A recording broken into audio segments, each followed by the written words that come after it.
So there is more bad news for Disney. It just seems to be a never-ending train. Remember yesterday we talked about the Fantastic Four getting labeled mid for its pre-screenings. I don't know whether that's going to end up holding when the movie comes out in a month. I hope that the movie is good. I do. I want Superman to be good as well. I recorded a segment earlier today about the budget and the expectations for Superman. But things are not looking good for Disney, as it has been officially confirmed that Disney Plus is broke. Did you guys see this? So yeah. Tony Gilroy, if you don't know, he made Andor. He dropped a bomb while reflecting on his time working at Disney and Andor. The creator revealed that Star Wars cost a whopping $650 million to make 2 seasons. That's insane. Yeah.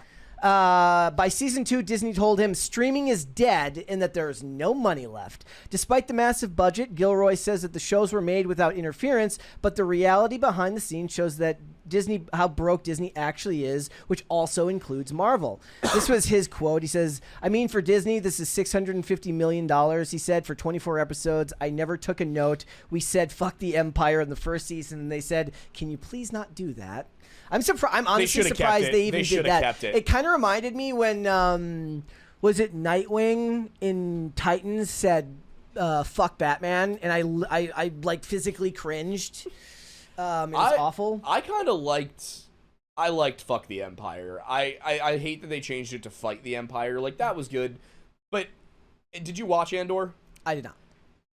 It was probably the best piece of Star Wars media since Revenge of the Sith. It is what it seems to be consistently considered to be that in the first season of The Mandalorian. So it was one of those moments where, like... And I did like Rogue One. When that character says, fuck the Empire, it hit. Like, it fits if you have her say that.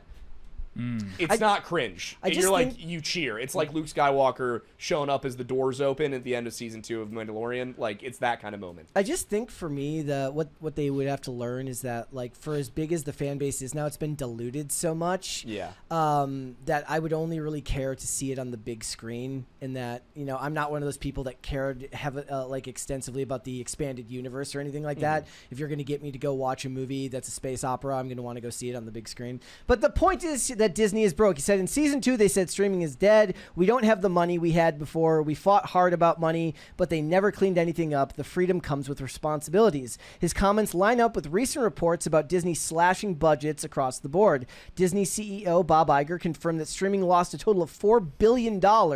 He said that Disney would be pulling back on both Marvel and Star Wars.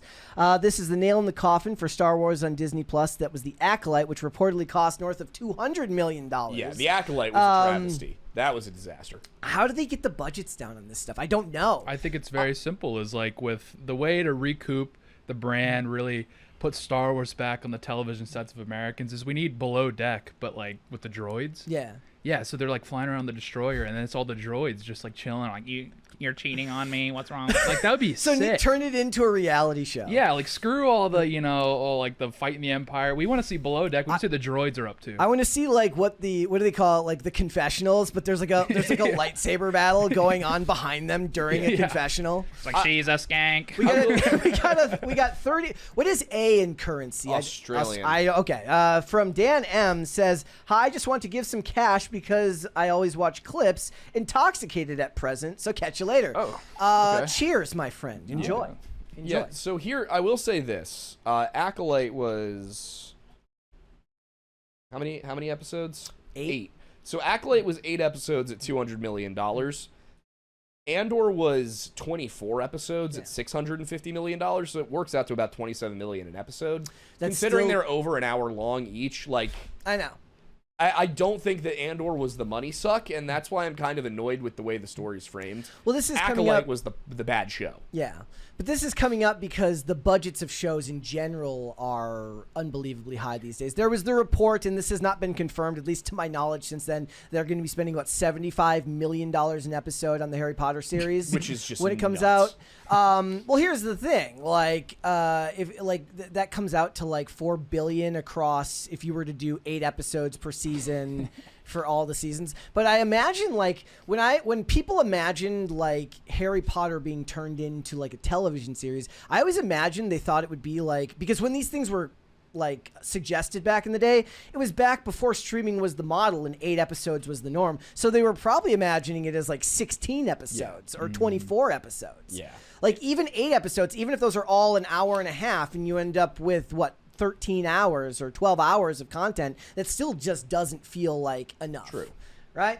But this is no surprise. Bob Iger comes clean about admitting that Disney Plus is a massive failure, which of course includes all of Marvel and Star Wars projects. How much of a failure? $4 billion on streaming. Well, it appears on an investment call. This was about Hulu streaming and ESPN. Worth a mention is that you obviously lose money on streaming if you don't spend enough, if you don't make more than the subscribers match the money amount. Netflix spends $17 billion last year, I think. So it's all about reinvesting in the content and keeping people on your platform. But as I point out all the time, it's Netflix's world and everybody else is just living in it. If you consistently look at the top 10 streaming charts for the Nielsen or Samba TV, though a lot of people consider Samba TV's rating systems to be dubious at best, I don't know. But consistently in the top 10 for all of those, Netflix dominates 6 to 7 of those top 10 spots, and then the other 3 are filled by whatever the most recent show is from HBO Max. Right now it's The Last of Us. Yeah, things like that. Again, I don't know what it is with shows recently, but the drop-off in quality between seasons is remarkable. Yeah. Bob Iger says, as we got into streaming business in a very, very large and aggressive way, we tried to tell too many stories. Basically, we invested too much, way ahead of possible returns. It's what led to streaming ending up as a $4 billion loss. Disney Plus launched in 2019, and people had high hopes at that time because The Mandalorian was actually well-liked when The Mandalorian came out. But that's the thing, is I think what Disney didn't realize when they bought Star Wars is that there were 3 good Star Wars movies. Mm-hmm. And then there were 4 good Star Wars movies. The thing was, between the 3 originals and then the prequel trilogy, you had 20 years pass. Yeah. So people were ready for more. They wanted, and they were willing to overlook, and a lot of them didn't. There was a lot of backlash to the prequels, but they were willing to overlook some of the gaps here and there because Star Wars was such a cultural thing, and it was, oh great, we got more finally. But then Disney starts pumping out so much Star Wars, and suddenly it's not, well, it's Star Wars, we love it because it's Star Wars, and there's gonna be cringe moments. Mm-hmm. It got to the point where there were so many cringe moments that all people were thinking about were the cringe moments, and there's no gap in Star Wars anymore. There's constantly Star Wars. There's nothing special about it.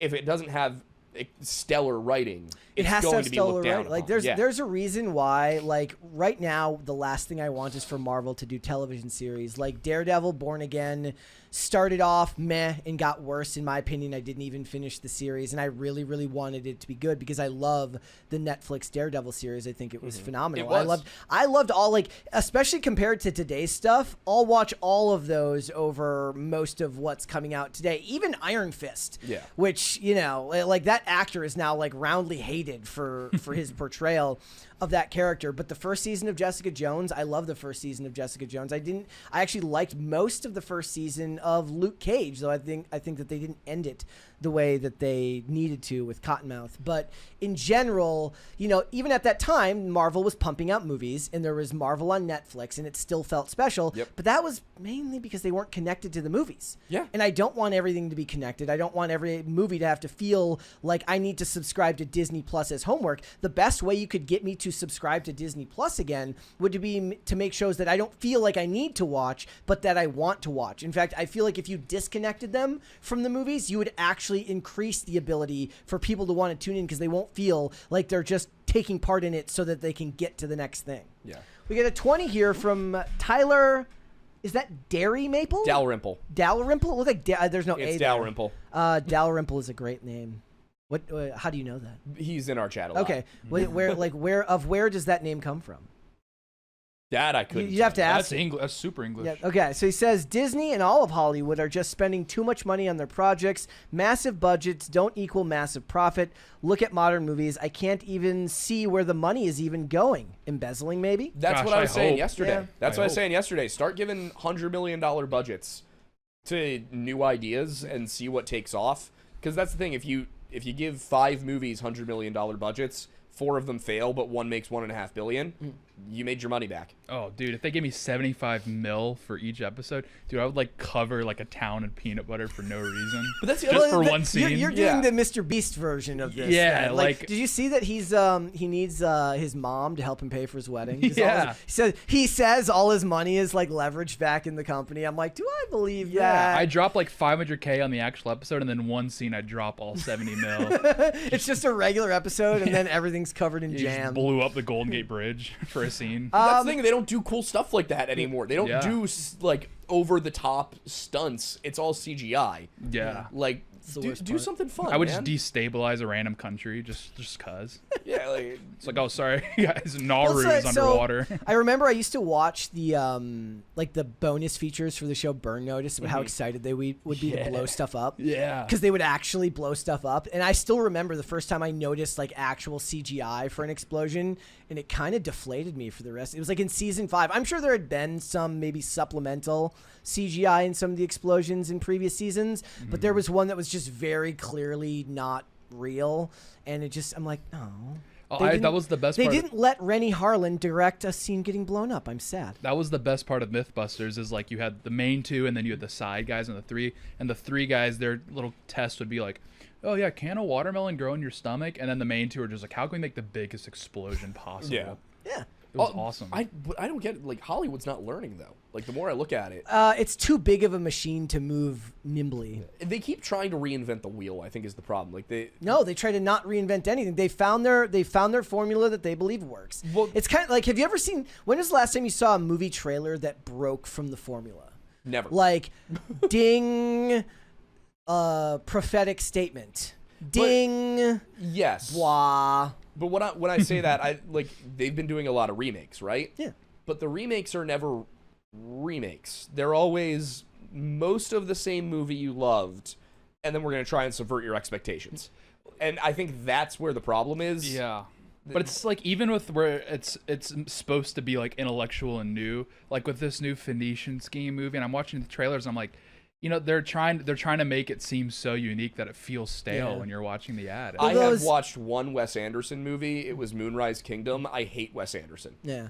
And it's very Reddit. And stuff like that is just destined for streaming most of the time. Yeah. It's like the Knives Out movies, which I actually liked the first one, and the second one wasn't the worst thing I'd ever seen if you like a generic whodunit. But again, keep Rian Johnson away from Star Wars and let him make his whodunits. But the point is that like those type of movies, a lot of the times it does feel like they're trying to be too clever. I know. But most of the time that stuff ends up on streaming, and the budgets for those movies aren't massive. The massive budgets go for the stuff that everybody knows. I bet Phoenician Scheme's big because they have an A-list. Yes. A-listers well, that's everywhere. another thing. The A-list ensemble cast is another thing that they do now. Oh, come on. I've been in a movie with Michael Cera. Well, you know. I was in it for like half a second. You were in a documentary, right? No, I was in a movie with Michael Cera. What am I thinking? I was thinking of the Tubi documentary you were in. Yeah, no, I was in a movie called, I haven't seen it. I was in a movie called Christmas Eve in Miller's Point. I'm in it for about a second and a half. I sit up in the backseat of a car with kiss marks all over my face. Ah. But I can say I was in a movie with Michael Cera. Yeah. Well, you put that on your resume. Yeah, it's not even on my IMDb. You know what's on my IMDb is this show, and I don't know who put it there. I don't know who put it there either. It's not me. Wasn't me. Like, I'm not even in there for all the episodes. Yeah. Who's doing this? All right. Thanks for watching. Listen to full episodes of Pop Culture Crisis on Spotify. Keep up with us on social media and make sure you subscribe and ring that bell so you never miss the show. Bye, guys.